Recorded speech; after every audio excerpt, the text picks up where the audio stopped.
चुनाव पनि जितिएला, जित्नु होला, किन आत्तिनुहुन्छ? यदि त्यसो गरिएन भने पहिला त चुनाव त हुँदैन नै। स्पष्ट निर्वाचन हुनेछ, स्वच्छ निर्वाचन हुनेछ, निष्पक्ष निर्वाचन हुनेछ, धाँधली रहित निर्वाचन हुनेछ, बत्ती निभाइने छैन, मतपत्र च्यातिने छैन। आउनुहोस् न चुनावमा आउनुहोस्। तर हाम्रो सबभन्दा ठुलो भरोसा नेपाली जनतामाथि नै हो, अरूमाथि होइन। जनताले मात्रै यसलाई सच्याउन मद्दत गर्न सक्छन् भन्ने हाम्रो अन्तिम भरोसा जनतामाथि हो। हिजो उहाँलाई कालीबहादुर खामहरू चाहिन्थ्यो, आज खोइ कालीबहादुर खाम कहाँ छन्? किन चाहिँदैन उहाँलाई कालीबहादुर खाम? हिजो उहाँलाई बचाउन, उहाँलाई जिताउन ज्यान दिने हजारौंका परिवारको के अवस्था छ? ती बेसहारा भएका बा आमाहरूको अवस्था के छ? उहाँलाई चिन्ता छ? टुराटुरी भएका केटाकेटीहरूको उहाँलाई चिन्ता छ? उहाँका परिवारका नाता गोता म धेरै केही भन्न चाहन्न। तपाईले मान कम अपमान सबैलाई दिनुभएको छ। तपाईलाई मान सम्मान अरूलाई दिने तपाईको बानी रहेनछ। अपमान भयो, मान पाइन मैले, त्यसैका लागि एकजनाको सनकमा संसद भङ्ग, सनकमा चाहिँ चुनावको घोषणा, सनकमा चाहिँ 1200 एकजनाले सिधै 64% बहुमत भएको सर्वसम्मत बहुमतको नेताले अहिले संसद विघटन भएपछि को कता छ के छ त्यो बेग्लै कुरा होला। जति बेला मैले विघटनको सिफारिस गरेँ त्यति बेला संसदको 64% बहुमतको सर्वसम्मत नेता हुँ म। त्यस हैसियतले मैले सिफारिस गरेको छु विघटन। अब मैले रानी पोखरी बनाई, के केपी ओलीले रानी पोखरी बनाएको हो? त्यो त कालीगढहरूले बनाए नि। धरहरा केपी ओलीले बनाएको हो, केपी ओलीको पालामा बन्यो होला, तर त्यो त सिकर्मीहरूले बनाए, कालीगढहरूले बनाए, इन्जिनियरहरूले बनाए। उहाँहरूलाई हामीले धन्यवाद दिनुपर्छ। धरहरा केपी ओलीले बनायो भन्छन्, नचाहिने कुरा केपी ओलीले बनाएको हो र इन्जिनियरले बनाएको हो।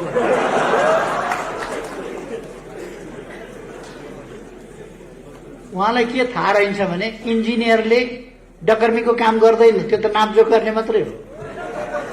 डकर्मीले बनाएको हो धरहरा। इन्जिनियरले बनाउँछ, इँटा लाउँछ, के गर्छ भन्ने पर्या रहेछ उहाँलाई। कहिले गएर नजिकै हेरे भए पो।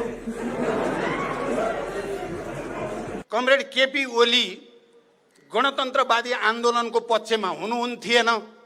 मलाई थाहा थियो उहाँको सिद्धान्त बैलगाडाको सिद्धान्त हो भन्ने कुरा पनि मलाई थाहा थियो। आम नेपाली जनतालाई थाहा थियो उहाँको सिद्धान्त मार्क्सवाद लेनिनवाद र गणतन्त्रको सिद्धान्त होइन। सबभन्दा आधारभूत कुरो के हो लोकतन्त्रको? समय समयमा आवधिक निर्वाचन, समय समयमा जनताका बीचमा जाने, जनताबाट ताजा जनादेश दिने, जनताबाट अनुमोदित हुने, त्यो लोकतन्त्र। संविधानमाथि यति निर्मम प्रहार अहिलेसम्म कसैले गर्न सकेको थिएन। केपी ओली कम्युनिस्ट पार्टीको अध्यक्षबाट र हामीले बनाएको प्रधानमन्त्रीबाट हुन्छ भन्ने कुरा हामीले सपनामा पनि सोचेका थिएनौँ। बडो कठिनले ल्याएको संघीय लोकतान्त्रिक गणतन्त्र, हामीले बडो मुस्किलले बनाएको, लडेर बनाएको संविधान, यसमाथि कसैले खतरा पैदा गर्छ भने हाम्रो पार्टीले झप्पु दिन्छ।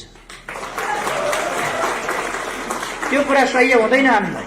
कमरेड केपी ओली विचारमा पनि स्खलित भइसकेको, मार्क्सवाद लेनिनवाद प्रति, समाजवाद प्रति, कम्युनिस्ट पार्टीको विधान प्रति, विधि पद्धति प्रति सम्पूर्ण रूपले मोहभङ्ग भइसकेको प्रवृत्तिको प्रतिनिधि हुनुहुँदो रहेछ भन्ने देखियो।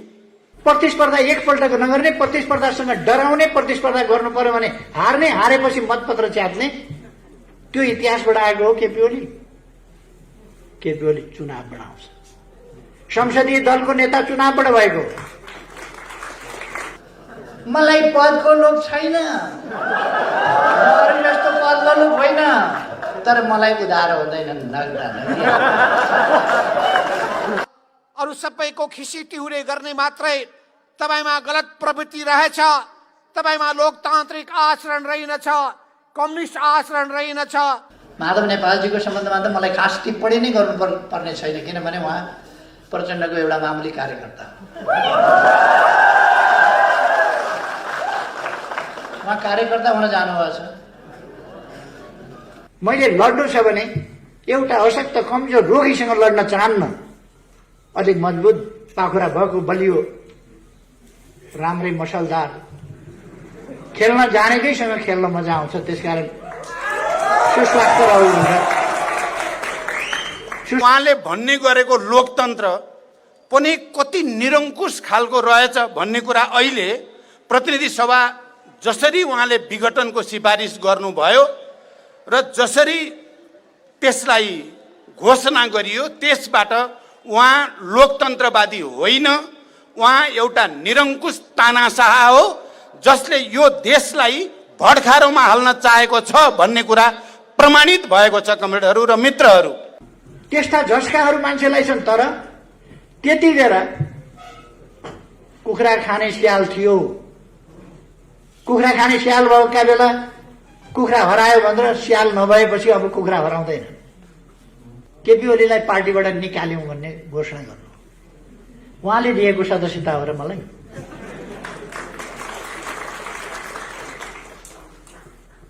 एकताका लागि दिएको थियो, एकीकरणका लागि दिएको थियो, यो देश बनाउनका लागि दिएको थियो, संविधान कार्यान्वयन गर्नका लागि दिएको थियो, स्थायित्वका लागि दिएको थियो, स्थिरताका लागि दिएको थियो, देश अगाडि बढाउनका लागि दिएको थियो।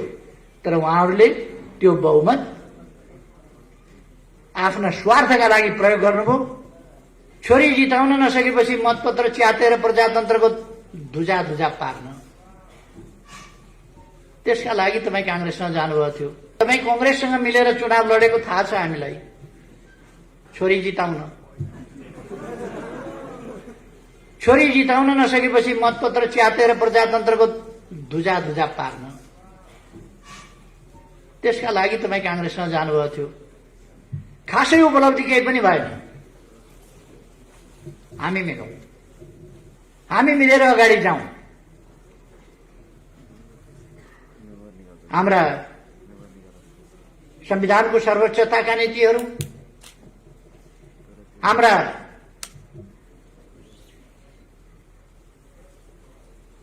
शान्तिपूर्ण संघर्षको कार्यदिशा, यी कुराहरूमा अब सहमत भइसकेपछि अलग्गै अलग्गै बसेर अलग्गै अलग्गै जानुपर्ने अवस्था छैन।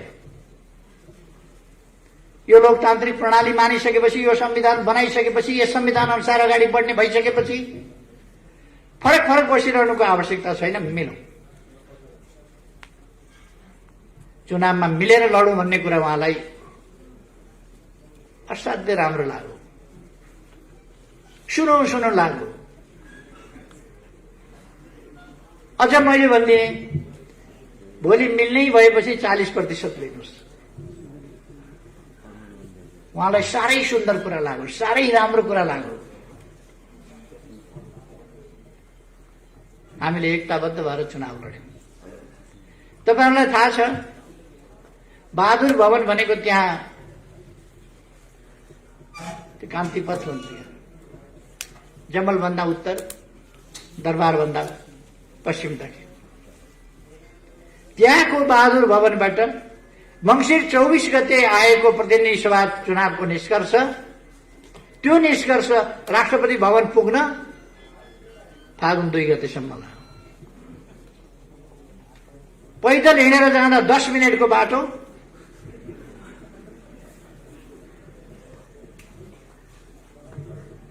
सवा 2 महिना लाग्यो कम्ती। मैले त हेरिराखेको छु के पाकिराखेको छ खिचडी। त्यति बेला पनि चुनाव मसँग मिलेर लड्ने, 40% लिएर लड्ने, कमला राम्रा मीठा ठाउँ छानी खाने, अनि सरकार बनाउन कांग्रेससँग वार्ता गर्ने र हामीसँग बार्गेन गर्ने। मलाई त 5 वर्षको प्रधानमन्त्री दिन्छु भनेको छ। लाज लाग्नुपर्ने होइन? वामपन्थी मिलेर चुनाव लड्ने, दक्षिणपन्थीसँग मिलेर सरकार बनाउने, कस्तो अचम्मको तरिका हो। त्यो छोड्दिनु। फागुन 3 गते म प्रधानमन्त्री हुँदा उहाँले मन्त्री बन्न कोही एकजना पनि नपठाएको तपाईहरुले देख्नु भएको छ। के पाकिरहेको थियो भित्रभित्र त्यो तपाई अनुमान गर्न सक्नुहुन्छ, बुझ्न सक्नुहुन्छ। जहिले पनि म मित्रताले अँगालो हाल्छु, उहाँ धृतराष्ट्रले जस्तो अँगालो हाल्छ। अँगालो त अँगालै मारे हो, धृतराष्ट्रले पनि अँगालै मारे।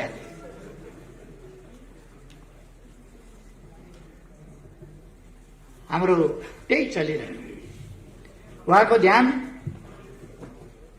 कसरी कब्जा गर्ने, कसरी हत्याउने, त्यो मात्रै हुँदो रहेछ। मैले उहाँलाई अनेक सम्झाएँ, यो षड्यन्त्रकारी प्रवृत्ति छोड्नुहोस्, यो जाल जेल षड्यन्त्र र टिक्रमको राजनीति छोड्नुहोस्। राजनीति भनेको धोका र बेइमानी मात्रै होइन, त्यसैमा नकुद्नुहोस्। राजनीति भनेको इमानदारीताका साथ देश र जनताको सेवा गर्नु, त्यसमा लाग्नु। यी 3 वर्षमा मेरा डोब साबुनका धेरै डल्लाहरू खर्च भए, धेरै स्याम्पू खर्च भयो, ड्रमका ड्रम पानी, ट्याङ्कीका ट्याङ्की पानी खत्म भयो। उहाँलाई धुँदा धुँदा सम्झाउँदा साबन लायो पखालो जस्ता तस्तै, साबन लायो पखालो जस्ता तस्तै। अन्तिममा तपाईहरुले देखिहाल्नुभयो, अन्तिममा देख्नुभयो के हुँदो रहेछ। उहाँहरू बहुमत छ भन्दै हुनुहुन्छ। के को बहुमत छ उहाँहरू? के को? मैले एकताका लागि पार्टीभित्र माधव गुट छँदै थियो, मलाई थाहा थिएन र थाहा थियो नि माधव गुट छ। फेरि प्रचण्ड गुट, उसलाई उत्तिकै सिट दिँदाखेरि दुईटा मिल्दा बहुमत पुग्छ उता भन्ने मलाई थाहा थिएन र। अनि यति 55-56 वर्ष राजनीति गरेको, 50 वर्ष अगाडिदेखि एउटा नयाँ आन्दोलन, एउटा नयाँ अभियान थालेर आएको मान्छेलाई यतिका टिकडम उनीहरूले औँलामा थुक्लाएर यस्तो गरेर सार्ने हो। मैले त नबुझे जस्तो गरेर चुप लाएर बस्नु पर्यो। मेरो थुक यता औँलामा सरो, देख्यौ कस्तो जादु, यता औँलामा सरो, देख्यौ कस्तो जादु। यस्तो जादु उहाँहरूले धेरै देखाउनु भयो। ए अँ हो भन्दै बसेको, तर मैले देखाएको छु औँला सट्ट सट्ट सार्यो। उहाँहरूलाई मैले दिएको त्यो संख्या एकताका लागि दिएको थियो, एकीकरणका लागि दिएको थियो, यो देश बनाउनका लागि दिएको थियो, संविधान कार्यान्वयन गर्नका लागि दिएको थियो, स्थायित्वका लागि दिएको थियो, स्थिरताका लागि दिएको थियो, देश अगाडि बढाउनका लागि दिएको थियो। तर उहाँहरूले त्यो बहुमत आफ्ना स्वार्थका लागि प्रयोग गर्नुभयो। अपमान भयो, मान पाइन मैले, त्यसैका लागि प्रयोग।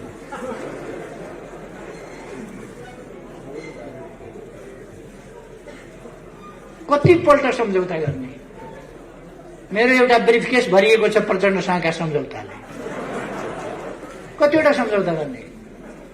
आज सम्झौता गरौँ, भोलिपल्ट काँचै, फेरि अर्को सम्झौता गरौँ, फेरि अर्का दिन काँचै। तपाईँहरूले सुन्नुभयो होला, एक दिन आउनुभयो, आधा आधा गर्ने भनेको थियौँ, तपाईँ नै चलाउनुहोस् प्रधानमन्त्री,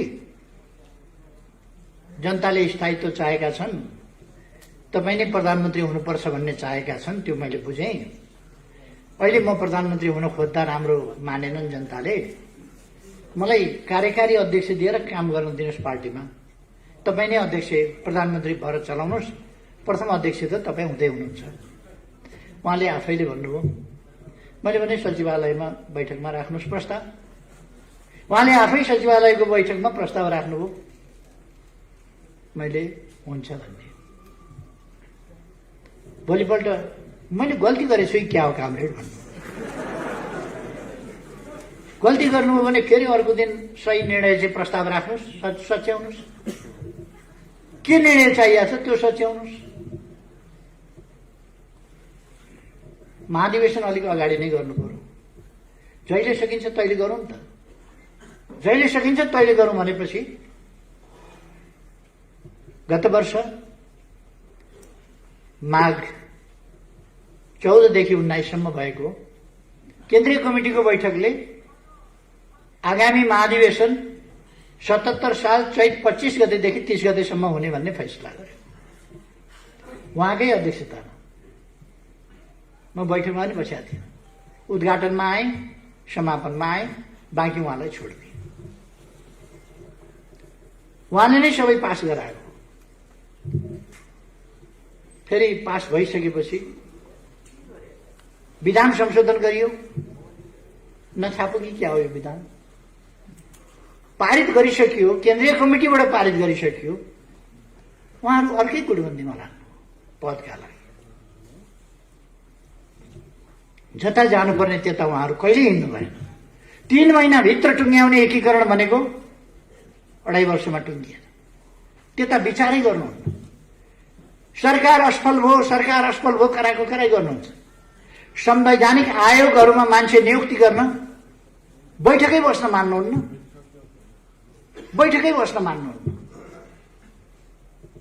अन्तिममा मैले आजिर भएर अध्यादेश निकालेँ।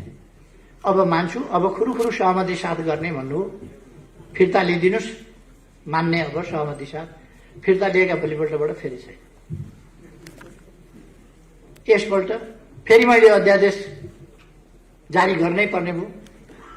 गरेपछि उहाँले कपटपूर्ण ढङ्गले भन्नुभयो, यो अध्यादेश फिर्ता लिइदिनुहोस्। उहाँहरू ममाथि अविश्वासको प्रस्ताव, राष्ट्रपतिमाथि महाभियोगको प्रस्ताव, अरू विभिन्न संस्थाहरूमाथि महाभियोगको प्रस्ताव। यो त लोकतान्त्रिक मूल्य, मान्यता, संस्थाहरूको मर्यादा केही नराख्ने, सबैलाई यो गणतन्त्र लोकतन्त्र भन्ने नै हुने रहन्छ, कामै नलाग्ने व्यवस्था रहेछ भन्ने पार्ने। उहाँ अहिले पनि भन्नुहुन्छ खसीको टाउको झुन्ड्याएर कुकुरको मासु बेच्ने ठाउँ। अहिले पनि भन्नुहुन्छ। खासमा त्यसो भन्नुहुन्छ, तर अरू कसैले सुन्लान् कि भनेर, कोही छ कि भनेर पनि हेर्नुहुन्छ वरिपरि। उहाँलाई फेरि बेच्नु, बजारमा अर्कै कुरा बेच्नु परेको छ। उहाँ अहिले महान शान्तिवादी देखा पर्नु भएको छ, महान परिवर्तनकारी देखिनु भएको छ, महान जनताको पक्षधर देखिन खोज्नु भएको छ।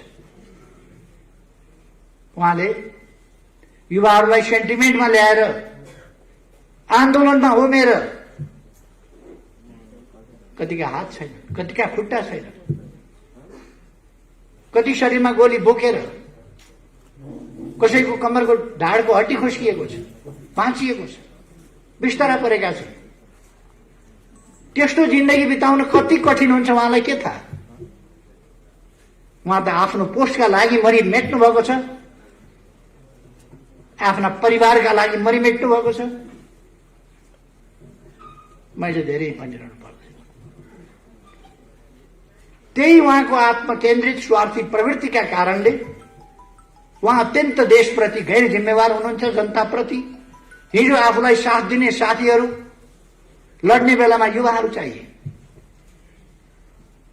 म तपाईहरुलाई सम्झाउन चाहन्छु, लोकेन्द्र बिष्ट एउटा योद्धा। कृषि गर्नुहोस् ठिक छ, आन्दोलनै छोडेर कृषि गर्नुपर्ने थिएन, तर त्यो योद्धाको मनै उहाँले भाँचिदिनु भएको छ। त्यसकारण कहिले कालो धान उमार्न जानुहुन्छ, कहिले ड्रागन फ्रुट उमार्न जानुहुन्छ। हिजो उहाँलाई कालीबहादुर खामहरू चाहिन्थ्यो, आज खोइ कालीबहादुर खाम कहाँ छन्? किन चाहिँदैन उहाँलाई कालीबहादुर खाम? हिजो उहाँलाई बचाउन, उहाँलाई जिताउन ज्यान दिने हजारौंका परिवारको के अवस्था छ? ती बेसहारा भएका बा आमाहरूको अवस्था के छ? उहाँलाई चिन्ता छ? टुराटुरी भएका केटाकेटीहरूको उहाँलाई चिन्ता छ? उहाँका परिवारका नाता गोता म धेरै केही भन्न चाहन्न। तपाईहरु आफैले देख्नु भएको छ, भोग्नु भएको छ, म धेरै केही भन्नु छ। माधव नेपालजीको सम्बन्धमा त मलाई खास टिप्पणी नै गर्नु पर्ने छैन, किनभने उहाँ प्रचण्डको एउटा मामुली कार्यकर्ता हो। उहाँ कार्यकर्ता हुन जानुभएको छ।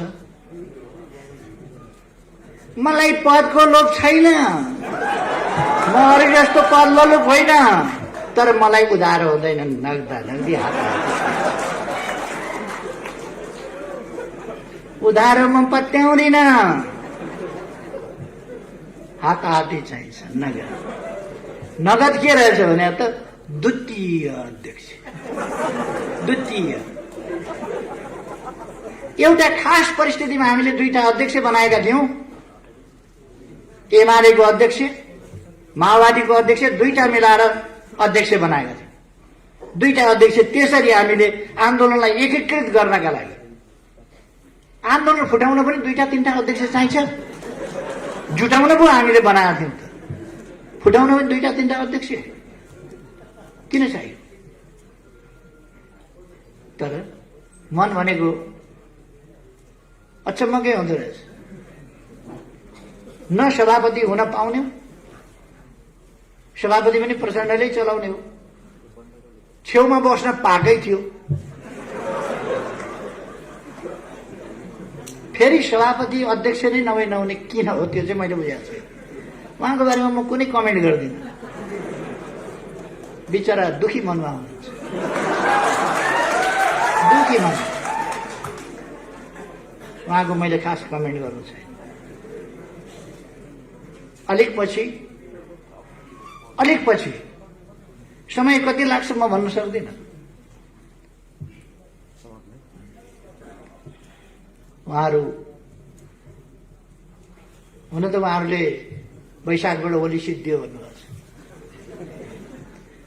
उहाँहरूको भविष्यवाणी कस्तो नमिल्ने खालको गर्नुहुन्छ भने पोहोरमा बिमारी परे अब मरिहाल्छ भन्नु, त्यो पनि मिलेन। पोहोर म बिमारी परेँ, ब्याङ्कक गएँ उपचार गराउन, काठको बाकसमा फर्किन्छ भन्नु। म त प्लेनको सिटमै बसेर आएँ। अस्ति म आकस्मिक रूपमा इन्फेक्सन भयो, अपरेसन गर्नु पर्यो। अपरेसन कहिले कहिले जटिल हुन्छ। अब गयो भनेर खुसी हो। उहाँहरूको भविष्यवाणी हुने खालको गर्दै गर्नुहुन्न। म मर्नु त मर्छु, एक दिन मरिहाल्छु। उहाँहरूको आकांक्षा पूरा हुन्छ, अगाडि पछाडि कसको कहिले के, अब यो टुङ्गो हुँदैन प्रकृतिको, तर म चाहिँ एक दिन मर्छु। तपाईँहरूलाई सुन्न राम्रो लाग्दैन म मर्छु भन्ने कुरा, तर मर्छु, सत्य हो। मान्छे मरोस् भन्ने कल्पना विरोधीलाई, शत्रुलाई पनि गर्नु सभ्यता होइन, गरिँदैन। विरोधीको पनि स्वास्थ्य लाभको कामना गरिन्छ। मैले लड्नु छ भने एउटा अशक्त कमजोर रोगीसँग लड्न चाहन्न, अलिक मजबुत पाखुरा भएको बलियो राम्रै मसलदार खेल्न जानेकैसँग खेल्न मजा आउँछ। त्यसकारण सुस्वास्थ्य रहु हुन्छ, सुस्वास्थ्यको कामना गरिन्छ। उहाँहरूको एउटा उहाँहरू भन्नुहुन्छ चुनाव हुँदै हुँदैन भनेर, चुनाव हुँदै हुँदैन भनेर। वैशाखको चुनावमा केपी ओली पत्तासा बन्नुभयो, फेरि चुनाव हुँदै हुँदैन पनि भन्नुहुन्छ, वैशाखको चुनावमा केपी ओलीको पत्ता साफ पनि भन्नु। म उहाँहरूलाई भन्न चाहन्छु तपाईहरूले पनि केही सिट चाहिँ ल्याउनुहोस् भन्ने मेरो शुभकामना छ। केही सिट ल्याउनुहोस्। तर त्यसका लागि अहिलेदेखि तयारी गर्नुहोस्। यो सडकमा गएर बेकार अलकत्रामा बसेर कपडा बिगारेर काम छ। घाम लागेको बेला अलकत्रामा बस्नुपर्छ, कपडा बिगार्नु काम। अचम्म के भने लोकतन्त्र आइसक्यो। उहाँहरूले भने होइन अस्ति नै, अब सडकमा गइरहनु पर्दैन, अब लोकतन्त्र आइसक्यो, सदनबाटै सबै काम गर्न सकिन्छ। लोकतन्त्रको एउटा राम्रो सबभन्दा आधारभूत कुरो के हो लोकतन्त्रको? समय समयमा आवधिक निर्वाचन, समय समयमा जनताका बीचमा जाने, जनताबाट ताजा जनादेश दिने, जनताबाट अनुमोदित हुने, त्यो लोकतन्त्र। उहाँहरू परपर भित्तो हान्नुहुन्छ सिंगौरी खेलेर, वहीँ खोस्रिनुहुन्छ, नजिकै आएर भिड्न डराउनुहुन्छ। परपर सिंगौरी खेल्न सजिलो छ, उहाँहरू सिंगौरी खेलेर हिँड्नुहुन्छ। कहिले माइती घर मण्डला, कहिले प्रदर्शनी मार्ग, सिंगौरी खेलेर हिँड्नुहुन्छ। एक्लै सिंगौरी खेल्दाखेरि कुनै खतरा हुँदैन, राम्रो छ। चुनावमा भिडेका बेला उहाँहरूलाई थाहा हुनेछ, जनताले मतदान गरेका बेला थाहा हुनेछ। मेरो सुझाव छ केही सिट तपाईँहरू पनि जित्नुहोस्। जित्नु छ भने अहिलेदेखि चुनावको तयारीमा लाग्नुहोस्। उहाँहरू हल्ला गरिरहनु भएको छ कराएर। संसद पुनर्स्थापना हुन्छ। संसद पुनर्स्थापना संविधानले मिल्दैन। संविधानले मिल्ने भए पुनर्स्थापना हुन्थ्यो, संविधानले मिल्दैन। 64% बहुमत भएको सर्वसम्मत बहुमतको नेताले अहिले संसद विघटन भएपछि को कता छ के छ त्यो बेग्लै कुरा होला। जति बेला मैले विघटनको सिफारिस गरेँ त्यति बेला संसदको 64% बहुमतको सर्वसम्मत नेता हुँ म। त्यस हैसियतले मैले सिफारिस गरेको छु विघटन। अब बाँकी 36%मा विकल्प बन्छ। विकल्प भनेको बहुमत चाहिन्छ। विकल्प भनेको 51% चाहिन्छ। त्यहाँ 51% बिना सरकार बन्दैन। सरकार बन्ने विकल्प छैन भने संसद पुनर्स्थापना के का लागि हुन्छ? अस्थिरताका लागि, तमासाका लागि हुन्छ? संसद पुनर्स्थापनाको सम्भावना छैन। कतिले भन्छन् फेरि संविधानले होइन, हाम्रा कतिपय वकिल साहबहरू पनि संविधानले होइन राजनीतिक आग्रहवश भन्छन्। संविधानमा विघटनको कुरै देखाएको छैन। धारा 76 को उपधारा 7 मा प्रधानमन्त्रीको सिफारिसमा राष्ट्रपतिले प्रतिनिधि सभा विघटन गर्नेछ र नयाँ निर्वाचनका लागि मिति तोक्नेछ। नयाँ मिति तोक्ने कुरा राष्ट्रपतिले तोक्ने त्यसमा व्यवस्था छ। 5 वर्ष अगाडि संसद विघटन हुनै सक्दैन भन्नुहुन्छ उहाँहरू। धारा 85 ले भन्छ अगावै विघटन भएमा बाहेक संसदको अवधि 5 वर्षको रहनेछ। अनि राजनीतिक आग्रह देखाएर हुन्छ? संविधानमा के व्यवस्था छ हेर्नु पर्यो। दुनियाँको अभ्यास के छ हेर्नु पर्यो। बेलायतमा लिखित संविधान छैन, तर अस्ति भर्खर संसद विघटन भयो, निर्वाचन भयो। निर्वाचन हुँदैन। संसदीय प्रणालीमा प्रधानमन्त्रीको प्रेरोगेटिभको रूपमा यसलाई मानिन्छ। अब चुनाव हुँदैन के किन हुन्छ? बर्बाद हुन्छ, संविधान जान्छ, व्यवस्था जान्छ, गणतन्त्र जान्छ। तपाईहरु भन्नुहोस् त, के संविधान जान्छ चुनाव गर्दा? चुनाव गर्दा गणतन्त्र जान्छ? चुनाव गर्दा लोकतन्त्र जान्छ?